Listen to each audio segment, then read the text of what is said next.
Meaning of Hasid. Hasid.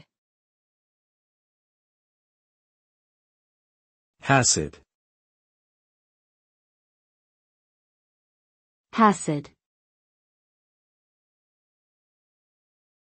Hasid.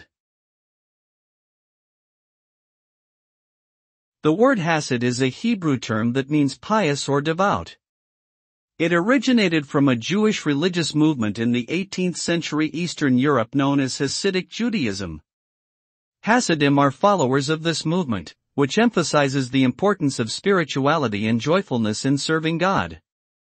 Hasidic Jews also place great emphasis on the teachings of their Rebbe, spiritual leader, and communal acts of charity and kindness. Today, there are many different branches of Hasidic Judaism throughout the world, each with its own unique customs and practices.